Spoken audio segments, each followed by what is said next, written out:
ఇసుక దందాలో లోతైన వ్యవహారాలు వెలుగులోకి వస్తున్నాయి. మంత్రి సీతక్క పిఏపై వేటుతో దొంగ మొత్తం కదులుతుంది. ఇసుక దందాలో సుజిత్ రెడ్డి కీలక పాత్ర పోషించినట్టు తెలుస్తుంది. రోజువారీ టార్గెట్లు పెట్టి మరీ వసూలు చేసినట్టు సమాచారం. కాగా పాత్రధారి సీతక్క పిఏ అసలు సూత్రధారి ఎవరనేది ప్రస్తుతం చర్చనీయాంశంగా మారింది.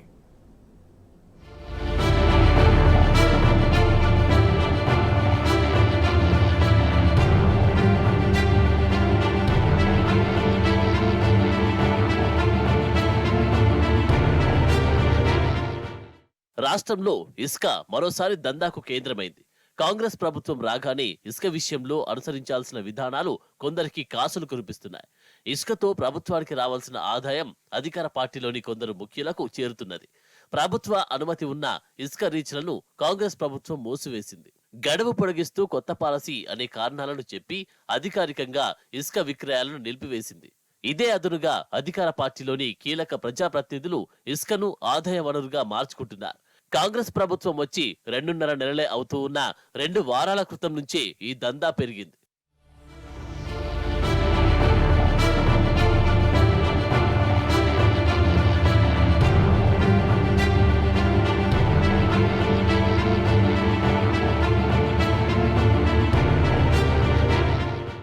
Telangana state mining development corporation ఆధ్వర్యంలో ఇసుక తవ్వకాలు, వ్యాపారం జరుగుతుంది. రాష్ట్రంలో 40 వరకు ప్రభుత్వ అనుమతి ఉన్న ఇసుక రీచ్లు ఉన్నాయి. వీటి నుంచి ప్రతిరోజు సగటున 80,000 టన్నుల ఇసుక వ్యాపారం జరుగుతున్నది. కొత్త ప్రభుత్వం రాగానే పారదర్శకంగా ఉన్న పాత పద్ధతిని నిలిపివేసింది. అధికారికంగా ఇసుక రీచ్లలో తవ్వకాలను బంద్ పెట్టింది. ప్రభుత్వంలోని 2-3 ముఖ్య ప్రజాప్రతినిధులు వారి నియోజకవర్గాల పరిధిలోని గోదావరి నదిలో ఇసుక రీచ్ల నుంచి ఇష్టం వచ్చిన వారు తీసుకెళ్లేలా ఏర్పాట్లు చేశారు. అధికారికంగా రీచ్లను నిలిపివేయడంతో ప్రభుత్వానికి ఆదాయం రావడం లేదు. ఇక్కడ కీలక ప్రజాప్రతినిధుల కనుసన్నల్లో అక్రమంగా ఇసుక తవ్వకాలు, రవాణా జరుగుతున్నాయి. విజిలెన్స్, ఎన్ఫోర్స్మెంట్ విభాగం తనిఖీల్లో అక్రమ దందా బయటపడుతున్నది. రీచ్లను మూసివేయడంతో 2 వారాలుగా రాష్ట్రంలో ఇసుకకు డిమాండ్ పెరిగి ధరలు పెరుగుతున్నాయి. ఇదే అదునుగా ప్రభుత్వంలోని 2-3 ముఖ్యులు ఇసుక దందాకు తెరలేపారు. ప్రభుత్వానికి వచ్చే కోట్ల రూపాయల ఆదాయాన్ని పక్కదారి పట్టిస్తున్నారు.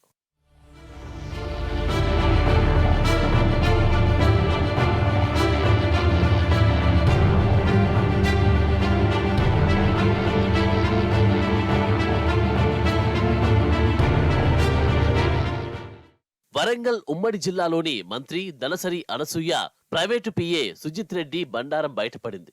విజిలెన్స్, ఎన్ఫోర్స్మెంట్ అధికారులు పట్టుకున్న లారీలను వదిలిపెట్టేలా సుజిత్ రెడ్డి ఒత్తిడి తెచ్చారనే ఆరోపణలతో ఆయనను తాత్కాలికంగా పక్కన పెట్టినట్టు పైకి చెబుతున్నారు. ఒక సాధారణ పిఏ ఉన్నత స్థాయి అధికారులపై ఒత్తిడి తేవడం వెనుక ఉన్న బలం ఏమిటనే చర్చ జరుగుతున్నది. ప్రభుత్వ పెద్దల అండతోనే సుజిత్ రెడ్డి ఇసుక అక్రమ దందాలో కీలకంగా వ్యవహరించినట్టు తెలుస్తున్నది. సీఎం రేవంత్ రెడ్డి కోటరీలో మంత్రి సీతక్క మొదటి నుంచి కీలకంగా ఉంటున్నారు. ప్రస్తుత మంత్రివర్గంలోనూ కీలక పాత్రలో ఉన్నారు. కాంగ్రెస్ ప్రభుత్వం అధికారంలోకి వచ్చిన కొన్ని రోజులకే కీలక మంత్రి పిఏ ఇసుక దందాలో బహిరంగంగా దొరికిపోవడంపై కాంగ్రెస్ పార్టీలో చర్చ జరుగుతున్నది. ఉన్నత స్థాయిలో ఉన్న అండదండలతోనే ఇసుక వ్యవహారంలో సీతక్క పిఏ కీలకంగా వ్యవహరించాడని అధికార పార్టీ నేతలు చెబుతున్నారు.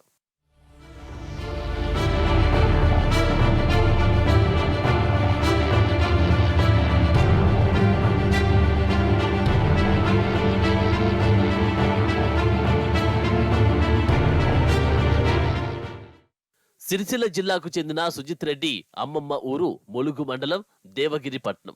సీతక్క ఎమ్మెల్యేగా ఉన్న సమయంలో ప్రస్తుత ట్రెండ్ అంతా సోషల్ మీడియాదేనని, సోషల్ మీడియాలో విస్తృత ప్రచారం కల్పిస్తాను అని చెప్పి పరిచయం పెంచుకున్నాడు.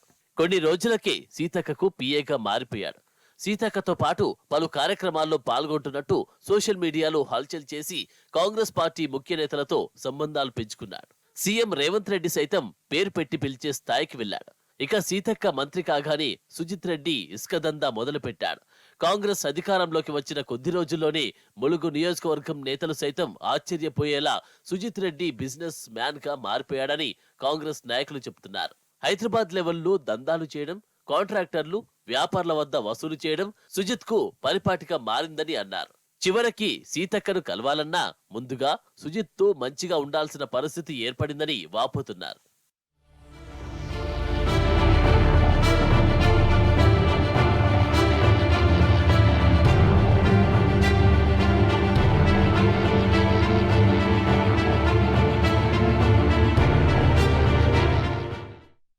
ములుగు జిల్లాలోని 102 ఎకరాల్లో 11 ఇసుక క్వారీలను మైనింగ్ శాఖ అందుబాటులోకి తీసుకువచ్చింది. కేసీఆర్ ప్రభుత్వ హయాంలో పీసా గ్రామ సభలను నిర్వహించి ఆదివాసీ సంఘాలు నిబంధనల మేరకు ఇతరులకు ఈ క్వారీలను కేటాయించారు.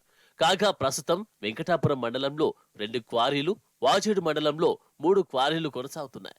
13,56,666 టన్నుల సామర్థ్యంతో ఇసుక క్వారీలను నిర్వహిస్తున్నారు.